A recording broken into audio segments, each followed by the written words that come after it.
have to worry about going out and catching more food. Now, if you look at a pride of lions, on the other hand, if you have a pride of lions that say has 12 individuals, if they go out and catch a rabbit, that's not going to cut it. So these guys have to be able to go out and hunt and catch a whole lot more food than their counterparts would have to. Just ignore that. Going. He's rambling. Must be done with the food. So that's kind of one of the biggest advantages to that solitary lifestyle that most cat species have taken advantage of. But there's a flip side to it. When you think about other cat species, let's look at, like African cat species. Cheetah, for example. Cheetahs, as everybody knows, are incredibly fast animals. They're very good at running down their prey. The problem is that they get tired. So by the time they actually catch their prey, they're exhausted, and they usually can't eat it right away. And they have a very difficult time guarding that prey. It makes it very difficult to make sure that another predator doesn't come in and steal their hard-earned work from them. If you think about lions, if you have 10 lionesses that go out, and same thing, they catch their prey, and you have it being guarded by 10 lions as opposed to one cheetah, it makes it much more difficult for something else to come in and take their food from them. So these guys actually get to eat the food that they catch, which is a huge advantage in Africa, where things can be incredibly competitive. Another big advantage, again, to kind of go back to the cheetahs, lionesses, and one of them gets injured, well, she can take it easy. She can rely on her family, on the social group, to help catch the food. She can be the one that flushes the prey out, for example. She can be the one who stays back and looks after the cubs. She may lose her ranking in terms of the hierarchy, but because she has the support of a family group, of her family and friends, it means that she can heal from injuries that other animals might not have the opportunity to heal from. So there's two sides to it. There's a plus, there's a give and a take. One of the main reasons that you find these guys in Africa is that is where there's the food availability to sustain a group of predators this size. So you think about, if we had, say, a species of lion here in North America, there just simply isn't enough prey to sustain a group of the size that you see these guys in Africa. There aren't enough deer in this area for them to be successful. Whereas if you look in Africa, there are large herds of prey species that these guys can take advantage of. So you have wildebeest, you have zebra, antelope, lots of these ideal prey items to sustain a group of predators like these guys. Now their ideal prey is going to be kind of those mid-sized fish stocks, something called the size of a wildebeest or size of a zebra. And the main reason for that is that it's big enough to feed everybody, which is a huge plus when you've got a big family to feed. And the other big advantage is that it's not so big that there's a really high risk of injury. So there's always going to be some risk of injury. But when these guys go after larger prey, like a giraffe, hippo, elephant, the chances of finding hurt go up pretty drastically. They want to try to avoid those types of prey species as much as they can. They kind of play it safe. And it's only when they start getting really hungry and desperate that they might have a chance at something. So for the most part, they're going to stick to kind of the zebra side of animals. They will also go smaller, if they can, for some prey. They're not more opportunistic. These guys will go after something the size of a sample.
talk, I have a couple meatballs that I'll be throwing on exhibit for our lions, so that's a great opportunity to take pictures.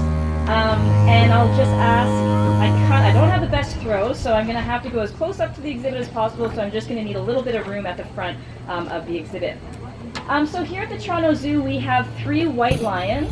There are 2 visible that I can see. There's another one somewhere. So we have 1 male and 2 females. So Fintan is our male. It's very obvious to distinguish the males. They have a very large mane. So he's obviously the one at the far back. And then the one close up that I can see, I'm not sure if everyone can see, she just started yawning, that is Macaulay. And then Lemon is the other one. She might be on the other side of the exhibit. I'm not quite sure where she is. She's probably obviously hidden somewhere.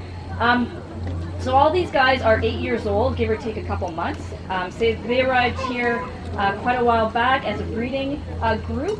And if you were here, I want to say maybe 3 years ago, we did have 4 cubs born by Macaulay, and Fintan was the dad. Not unfortunately, but they were 4 boys. And so once males mature, they can't really hang out together when they sexually mature. And so we had to actually send them off to another zoo in Quebec. So they're at Parc Safari. If you guys are interested and you're in Quebec, you should definitely check them out. So these guys are white lions. They are the same species of the tawny lions that you would typically see in Africa. They just have, they're a lot lighter in color. So it's a recessive gene that these guys have that make them a lot more light.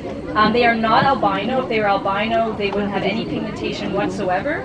So as you can tell, they're not fully white. They're kind of like a caramel color. And so they're no different than the other lions that you would see in the wild. Lions in general are very different from other large cats. Most cats, such as jaguars or cheetahs, are quite solitary animals, and they only really come together for breeding purposes. So these guys are actually a social cat. They live in prides, which consist of mainly females, and a pride can be up to 20 lions. So there's a reason why they are social. You'll hear a lot of times lions hunting down baby elephants or a prey that is much larger than these guys. It's because they work as a team. So what happens is the females actually go out and do all the hunting. So they work again as a team. They kind of find their prey and then basically work as a team and then ambush that prey and bring it back to the pride. The males actually stay back. They don't do any of the hunting, so it might sound like they're a little lazy, but they actually play a very, very important and very dangerous role, which I'll touch in a couple of seconds. Sorry about that. So the females come back and they bring back the food for the pride. Now, even though they do all the hunting, it's actually, once again, the males that have first dibs on the food. So the males eat first, followed by the females, and then if there's any cubs, the cubs will have whatever leftover is left. So, like I said, the males sound like they don't do a lot of work. They stay back because they're protecting their territory. So lions are very aggressive, very territorial. And if there's 2 lions or 1 lion that encroaches on other lion's territory, it no doubt will end up in a fight, and oftentimes it's fatal. The injuries are so severe that a lot of times the lion or whatever lion that has lost the fight will end up dying, and most of the time it's the younger lion that ends up winning the fight. And they're so aggressive that once they've actually killed that male lion, if there are any cubs around, they will actually kill the cubs as well, because they don't want, it's not their kids. So they will actually breed with the female, so they have their own pride. So they're very, very aggressive cats. And because of this, because males are they have such a dangerous role, they don't... Oh wow, wow, they're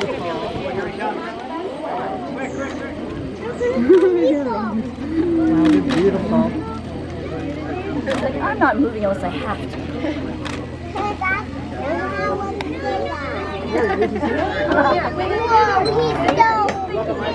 Oh, gorgeous, aren't they? They're happening for me. You see? Trade places with you, okay? You see him?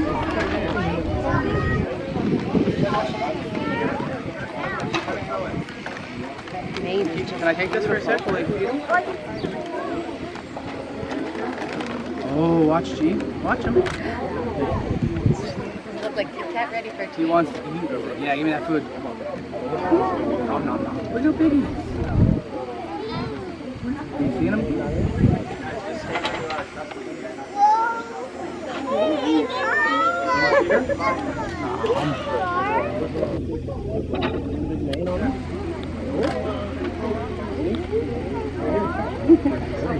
Yeah.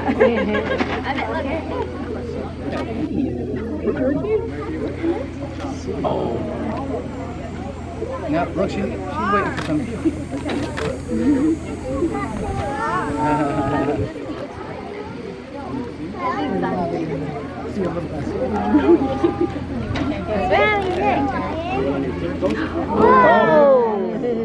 Almost.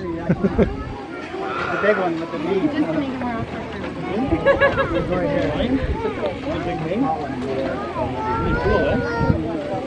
Are you watching, buddy? Can you see anything?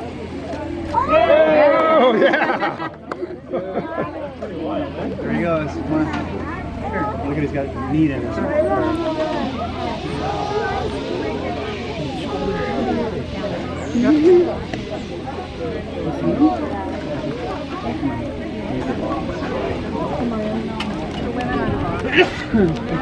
Let him take it.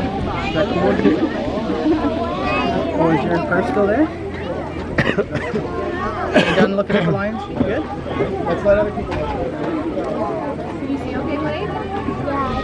It's going to be the most gorgeous cat.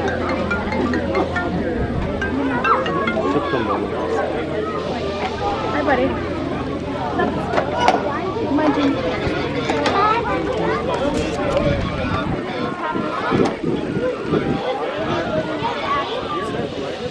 It's actually here.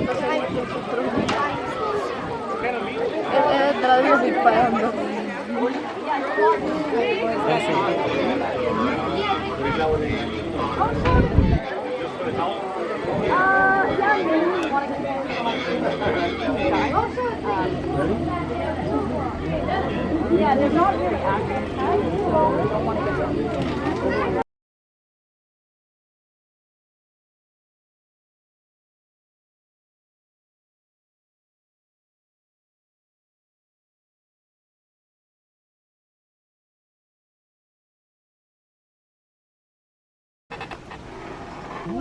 She's trying to eat. Woof. Woof. Woof. No, meow. No, no. I know it's better to think it's your doggy, but it's a kitty.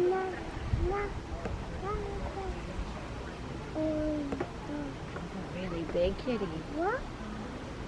What?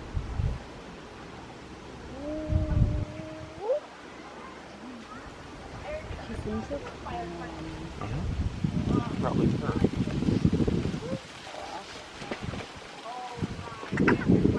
Sit on your bum.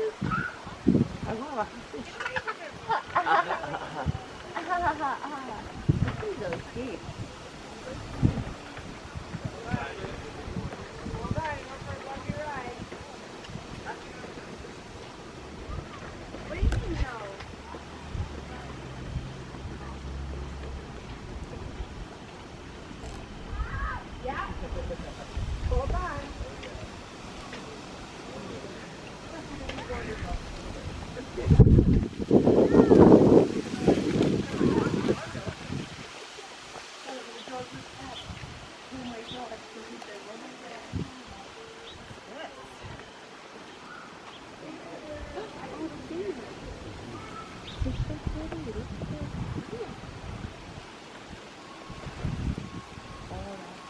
I'm touching because normally people come in the summertime and it's really hot and they're just sleeping. Like so I've never seen black gold fences out there ever.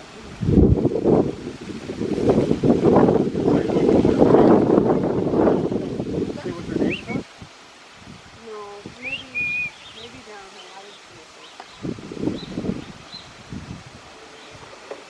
Hey. I'm talking to you. Hey. I don't know how to get attention to that. Hey. I don't think you can. I don't know if you're allowed to. If If you could say something, or what. Judy's on hunt right there. You might not want to. Judy in the front. In the front. You might not not be encouraged to try and get their attention, you know? Sometimes you have to get by. Hey,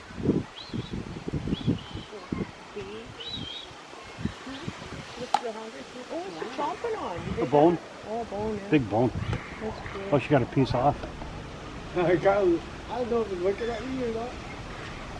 It's kind of looking my way. It could be just doing that just because of. How you doing?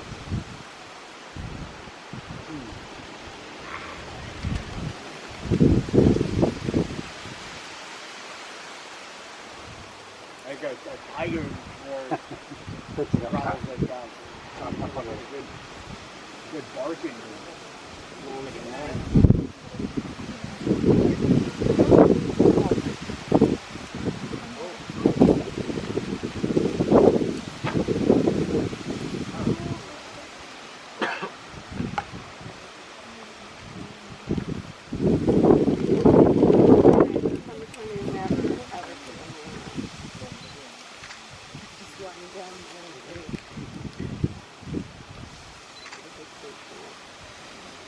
And the colors of the rock, like against the green, they make it look so picturesque.